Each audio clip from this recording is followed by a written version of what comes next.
कहा भी था कि उनकी सरकार वंचित, पीड़ित, शोषित, गरीब, मजदूर, महिलाओं के लिए समर्पित होगी।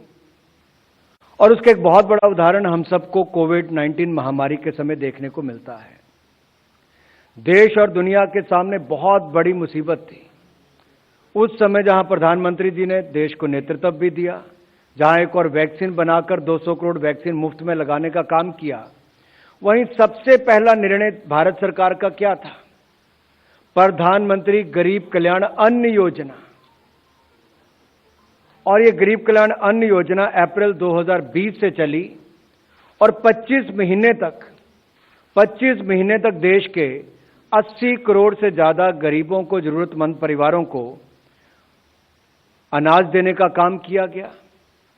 और जितने उनके पात्रता पहले थी, उनकी मात्रा को दुगना, यानी कि जब इसको एडिशन किया 5 किलो अनाज प्रति व्यक्ति प्रति माह 25 महीनों तक देने का काम किया। अब इसको विस्तार अगले 3 महीने यानी कि अक्टूबर से लेके दिसंबर 2022 तक किया गया है। इसमें अब तक कुल मिलाकर 3,45,000 करोड़ रुपए का खर्चा पहले से छठे चरण तक आया है। और ये 7वां चरण जो अक्टूबर से दिसंबर 2022 तक का है, इस पर 44,762 करोड़ रुपए की अनुमानित सब्सिडी होगी, जो लगभग 122 लाख मीट्रिक टन खाद्यान्न देश के 80 करोड़ से ज्यादा गरीबों को मिलेगा। और ये त्योहार के सीजन में जरूरतमंद गरीब के चेहरे पर एक और मुस्कुराहट भी लाएगा। तो आपदा से अभी भी दुनिया, इस महामारी से अभी बाहर निकली नहीं है। बहुत सारी ऐसे संकट देश और दुनिया भर के सप्लाई चेन में देखते भी हैं। तो ये उस दिशा में भी एक कदम है कि त्योहार के समय भी गरीब के साथ मोदी जी की सरकार लगातार खड़ी है। दूसरा विषय जो मैंने आपके सामने रखा कि 1 जुलाई 2022 से दे केंद्र सरकार के कर्मचारी और पेंशन भोगियों को जो 4% की दर से महंगाई भत्ता और महंगाई राहत की अतिरिक्त किस्त जारी करने का निर्णय लिया गया है, इसमें वित्तीय वर्ष में यानी कि सालाना कितना फर्क पड़ेगा? वो 12,852 करोड़ रुपए का बोझ पड़ेगा। और अगले 8 महीनों में जुलाई 2022 से फरवरी 2023 तक 8,568 करोड़ रुपए का बोझ पड़ेगा। लेकिन इससे देश भर के सरकारी कर्मचारी और पेंशनधारियों को, पेंशन भोगियों को इससे लाभ मिलने वाला है। ये दोनों ही निर्णय त्योहार के समय भी है। और जो अगला बड़ा निर्णय जो रेलवे विभाग से जुड़ा है, मैं आदरणीय अश्विनी वैष्णव जी से अनुरोध करता हूं कि उसको विस्तार में आप सबके सामने रखें, जो प्रधानमंत्री जी की कल्पना है और जो रेलवे विभाग उसको पूरा करने जा रहा है। बहुत धन्यवाद।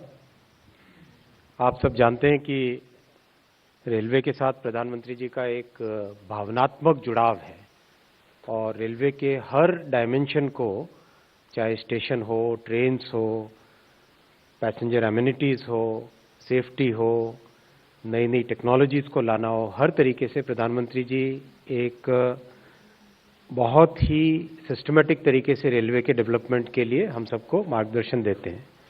उसी कड़ी में रेलवे स्टेशंस के रीडेवलपमेंट का जो काम है, उसमें टोटल डिज़ाइन के जो एलिमेंट्स हैं कि कैसे डिज़ाइन होना चाहिए, किस तरह से सोचना चाहिए, इसके बारे में आज एक बहुत ही महत्वपूर्ण निर्णय लिया गया है।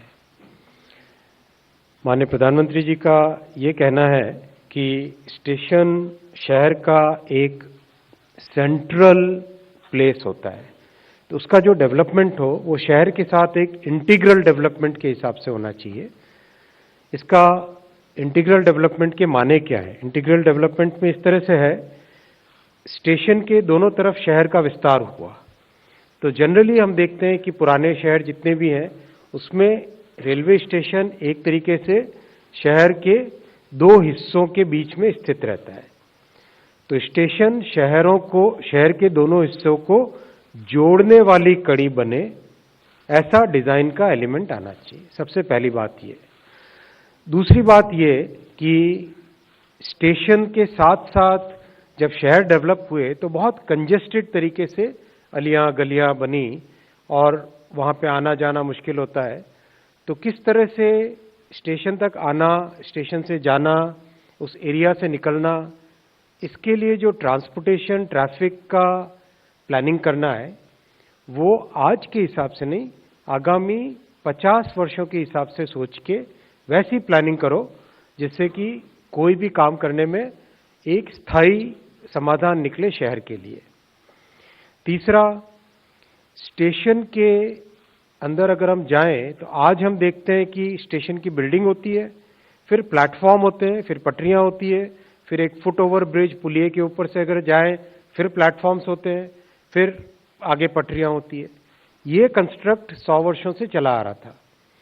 इसकी बजाय एक नया डिजाइन एलिमेंट जिसमें कि रूफ प्लाजा एक बने। रूफ प्लाजा का माने क्या हुआ कि जो हमारे प्लेटफॉर्म्स और पटरियां हैं, इनके ऊपर की जो स्पेस है, इस स्पेस का मैक्सिमम यूटिलाइजेशन हो सके। यहां पे एक नई अर्बन स्पेस बने, एक स्थायी जगह बने जिस पर फूड कोर्ट्स हो, अच्छा वेटिंग एरिया बने, बच्चों के खेलने के लिए जगह बने। मान लो पेरेंट्स जा रहे हैं, बच्चों के साथ जा रहे हैं, बच्चों को उस वक्त संभालना मुश्किल सा होता है। मैं तो जब बच्चे छोटे थे तो कई बार एक बच्चा इधर दौड़ रहा है, एक बच्चा इधर दौड़ रहा है, तो खेलने की एक छोटी सी जगह बन जाए। लोकल प्रोडक्ट्स है, अगर आप जाओ किसी भी शहर के, देश के कोने कोने में जाओ, कहीं पे साड़ी, कहीं पे खिलौने, कहीं पे अलग तरह की मिठाई, जो लोकल प्रोडक्ट्स हैं, लोकल प्रोडक्ट्स की सेल का भी एक पॉइंट हो।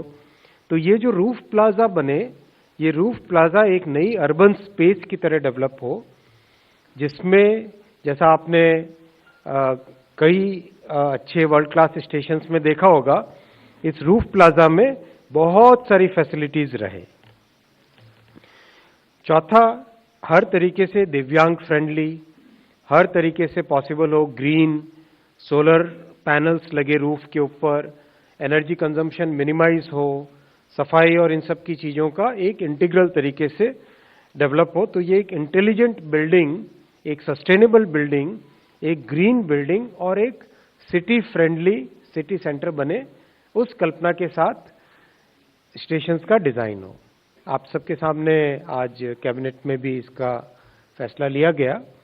टोटल देश के 199 स्टेशंस का रीडेवलपमेंट का काम चल रहा है, जिसमें बेसिकली 50 लाख से ऊपर जहां ट्रैफिक है, फुटफॉल है साल का, उन सब स्टेशंस को एक साथ लिया जा रहा है।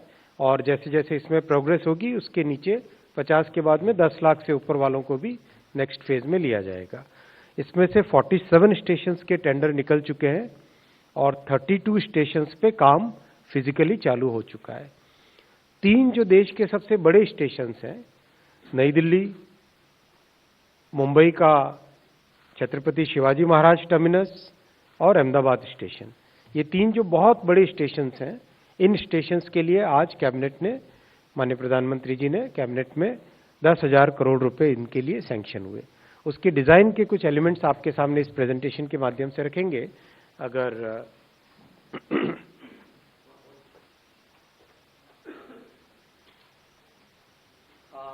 ये है न्यू दिल्ली रेलवे स्टेशन, ये न्यू दिल्ली रेलवे स्टेशन आपके सामने। इसके आप अगर देखते हो, ये आज की सिचुएशन है, ये आज का स्टेशन है। इसके पूरे एरिया को अगर आप देखते हो, एक तरफ पहाड़गंज, एक तरफ अजमेरी गेट, और प्लेटफॉर्म एरिया एक तरीके से स्क्यूड सा है। कुछ ट्रैक्स पहाड़गंज की साइड लंबे ज्यादा हैं, कुछ प्लेटफॉर्म्स अजमेरी गेट की तरफ लंबे ज्यादा है। और शहर का एक सेंट्रल प्लेस है कनॉट प्लेस, कनॉट सर्कस, जो उसके एकदम नजदीक, उसके साथ ही जुड़ा हुआ स्टेशन है।